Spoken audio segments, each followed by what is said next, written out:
Hari ketiga bulan Desember dan sepertinya kita masih tetap on track untuk menuju akhir tahun yang sangat fantastis, terutama untuk indeks saham ataupun bahkan untuk emas. Tapi untuk sejauh ini kita melihat ada penurunan di emas dan ada beberapa faktor yang menjadi penyebabnya yang mungkin bisa menjadi pertimbangan ataupun penilaian kita ke depan.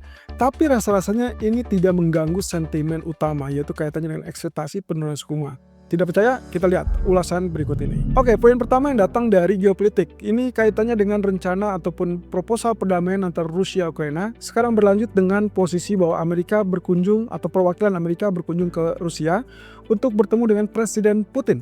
Dan di sana rencananya adalah pembicaraan terkait dengan apa yang sudah dicapai terkait dengan draft proposal sebelumnya yang sudah direvisi oleh Ukraina. Nah, kelihatannya di sini ada proses yang agak sedikit rumit dan Trump bahkan menyebutnya sebagai Rusia Ukraina berantakan. Tapi apakah ini berarti menandakan bahwa ada keraguan untuk terjadinya perdamaian? Mungkin belum tentu akan kita simpulkan seperti itu. Nah, yang kedua adalah datang dari kandidat atau suksesor untuk pemilihan ataupun bahkan penggantian dari Ketua Fed Jerome Powell yang sepertinya sudah mengerucut kepada Kevin Hassett. Ya, anggota ataupun Ketua Dewan Penasihat Ekonomi Nasional ini kelihatannya sudah resmi sebagai kandidat kuat dan mungkin juga Trump sudah memberikan tugas yang sangat bisa dikatakan sangat detail ya untuk kedepannya bagaimana yang harus dia lakukan di saat dia menjabat secara resmi sebagai ketua Fed. Tapi tidak mudah karena prosesnya tidak langsung begitu saja menggantikan Powell dan itu juga bukan berarti bahwa Powell langsung dipecat begitu saja karena ada konsekuensi hukum tentunya. Kemudian yang ketiga datang dari Goldman Sachs yang ternyata memperkirakan US dollar berpotensi mengalami pelemahan jauh lebih dalam dan itu mungkin berlanjut sampai ke penghujung akhir tahun.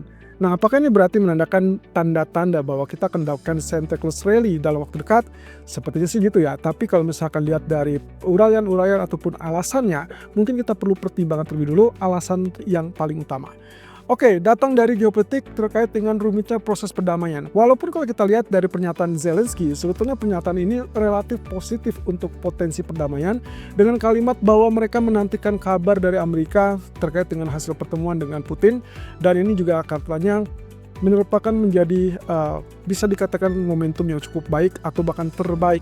Bahkan saat ditanya oleh wartawan apakah mereka khawatir dengan posisi Amerika kalau seandainya terjadi penarikan ataupun pengunduran diri dari proses perdamaian ini.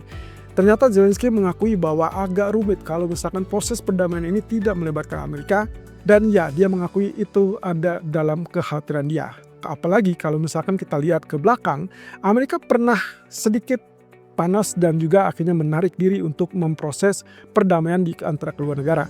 Tapi dengan proses yang terjadi saat ini, proposal ataupun draft proposal yang sudah disetujui ataupun direvisi masing-masing pihak, harusnya ini menjadi tanda-tanda sangat baik dan Ukraina siap untuk menyambut hal tersebut.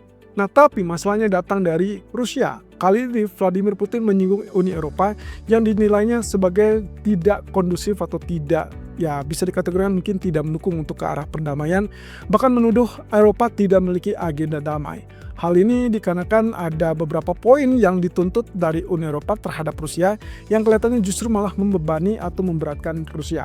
Alhasil itu tidak bisa diterima begitu saja dan bahkan Putin menegaskan kalau misalkan Eropa ingin perang maka Rusia siap meladeni dan mereka siap kapanpun. Nah, saya rasa ini menjadi poin titik balik kita karena tadi malam setelah terjadi penurunan akibat dari pernyataan Zelensky yang mengarah kepada perdamaian, ternyata pernyataan dari Presiden Rusia inilah yang membuat segalanya buyar, lalu kemudian dia rebound. Ya, walaupun dengan demikian kita akan mungkin melihat dalam beberapa waktu ke depan. Saya rasa kita masih perlu simpan ini baik-baik sampai akhir pekan, karena anything could be happen. Bisa saja terjadi kesepakatan termasuk kalau ada perubahan nanti malam. Nah, terkait dengan Hassett, kandidat yang dikatakan oleh Powell, kandidat yang dikatakan oleh Trump sebagai kandidat kuat pengganti Ketua Fed Jerome Powell. Sepertinya ini sudah secara resmi dinilai bahwa Hassett akan menduduki jabatan tersebut. Tapi tidak mudah, tidak langsung begitu saja seperti tadi sempat saya sampaikan.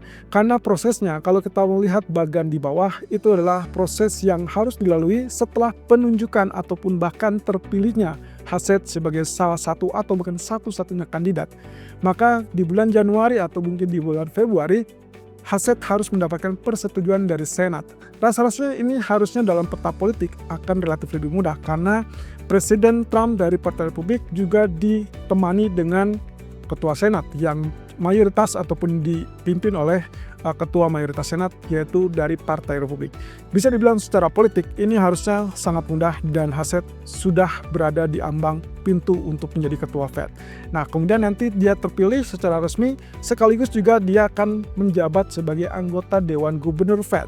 Rasanya ini yang dijadikan alasan untuk Trump, oke, dia sedikit mengalah dan tidak mengganggu kepada Powell, tapi setelah dipilih ataupun resmi menjabat nantinya, diharapkan nanti mungkin dalam periode Juni, mungkin di dalam periode Januari sampai ke periode Mei, diharapkan nantinya Hassett cenderung untuk mendesak ataupun sedikit menyindir ataupun menyudutkan ketua Powell, sampai akhirnya berujung kepada pengunduran diri lebih cepat tanpa harus menunggu sampai term berakhir di bulan Mei. Dan itu adalah rencana Trump, karena artinya dengan cara demikian dia akan menghindari kasus hukum akibat memecat secara tiba-tiba ataupun di luar masa jabatan Powell.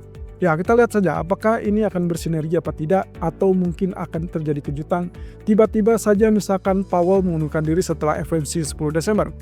Apapun itu masih bisa terjadi, tapi gosip ataupun rumor terkait dengan penundaan diri di hari Senin kemarin itu resmi sudah tidak valid karena posisinya sampai sekarang tidak ada pengumuman tersebut. Oke, berarti yang berikutnya adalah terkait dengan bagaimana dengan US dollar. Ternyata Goldman Sachs menilai bahwa US dollar berpotensi melemah lebih lanjut sampai ke akhir tahun. Alasannya sederhana, karena dari beberapa data yang seharusnya muncul sebelum ataupun bahkan beberapa waktu lalu dan akhirnya tertunda oleh shutdown, maka kemungkinan penundaan ataupun data-data yang tertunda ini harusnya secara formal itu jauh lebih menunjukkan validitas bahwa data-data ekonomi saat ini kemungkinan menunjukkan ekonomi Amerika yang melemah. Oleh karena itu, ini kemungkinan akan menjadi jembatan ataupun bahkan landasan dasar supaya Fed tetap melanjutkan pelonggarannya, dan itu yang membuat kemungkinan dolar berlanjut melemah. Jadi prospeknya kebetulan nanti malam akan ada data ADP dan juga data dari ISM Service PMI, dan kedua data itu akan bersinggungan dengan, ya bisa kategorinya adalah terkait dengan pasar tenaga kerja. Kalau misalkan pasar tenaga kerjanya cenderung dingin atau cenderung melunak, maka hampir bisa dipastikan Fed itu akan kembali dalam proses ataupun siklus penurunan suku bunga, dan itu yang dikatakan oleh Goldman Sachs berkali-kali. Oke, untuk nanti malam ataupun untuk hari ini data ekonomi akan kita lewati dengan PMI service terlebih dulu dari zona Eropa dan juga US di sore hari jam 16.00 dan 16.30. Seperti biasa, PMI yang turun di bawah 50 itu akan melemahkan mata uangnya, tapi kalau di atas 50 itu adalah yang justru dia akan mendorong penguatan kepada mata uang. Tapi satu sisi kalau kita lihat dari angka-angka yang muncul, baik itu previous dibandingkan dengan aktualnya ataupun nanti kepada ekspektasi, semuanya diharapkan berada di atas 50. So, apa yang harus dilakukan? Ya, kalau kita compare antara aktual dengan ekspektasi, tentunya angka yang lebih lemah itu akan menekan kepada mata uang. Tapi kalau misalkan angkanya lebih tinggi daripada ekspektasi, berarti kita akan lihat dorongan ataupun penguatan di sisi mata uang. Nah, sebaliknya untuk nanti malam kita perlu melihat dari data ADP terlebih dulu. Di jam 20.15 perkiraannya adalah dari 42.000 turun drastis ke 70 atau 7.000. Ya, kalau data ini muncul dengan angka yang relatif fantastis, artinya lebih lemah daripada ekspektasi, maka fix kita akan dapatkan apa yang disampaikan Goldman Sachs tadi, yaitu pelemahan mata uang US dollar, dan itu tentunya akan menguntungkan kepada sisi gold ataupun bahkan indeks saham. Tapi sebaliknya, kalau ternyata tiba-tiba terjadi lonjakan, anggap saja datanya mungkin muncul dengan angka 15.000 ataupun bahkan 20.000, maka itu berarti di atas ekspektasi.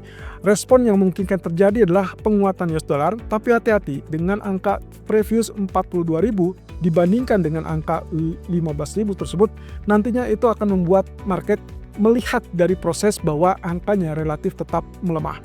So, dengan angka yang lebih lemah, tentunya penguatan dolar tersebut relatif terbatas. Nah, intinya adalah tolong perhatikan angka tersebut. Kalau misalkan ternyata tidak terjadi lonjakan, maka sebetulnya respon atau reaksi cepatnya adalah pelemahan atau penguatan US dollar. Kemudian terkait dengan data berikutnya, di malam hari kita akan lihat ada pernyataan dari Presiden ECB Christine Lagarde. Saya rasa ini terkait dengan rencana ECB, apakah mereka akan menekankan penekanan ataupun penurunan suku bunga kembali atau mereka akan tetap bertahan. Kemudian juga terkait dengan ISM Service PMI. Lagi-lagi saya ingatkan, meskipun ada versi S&P Global, tapi apa yang akan direspon ataupun yang lebih direspon oleh market adalah data versi ISM. Kemudian juga Lagi-lagi cruising ataupun crude oil inventories ini akan memberikan jawaban terkait dengan harga minyak, karena sampai detik ini saya tidak melihat pergerakan yang terlalu fantastis dan semuanya fix, angkanya masih tetap bertahan di 58 dan 59 dolar. Salah satu cara untuk melihat ini akan tembus apa tidak adalah dari data ini. Kalau misalkan data ini menunjukkan ada konsumsi bahan bakar yang relatif lebih tinggi, berarti ya kita akan melihat harga minyak kecenderungannya adalah relatif mengalami peningkatan. Tapi kalau misalkan pasokannya berlebih tapi lemahnya permintaan, yaitu akan menyebabkan kemungkinan harga minyak kembali turun.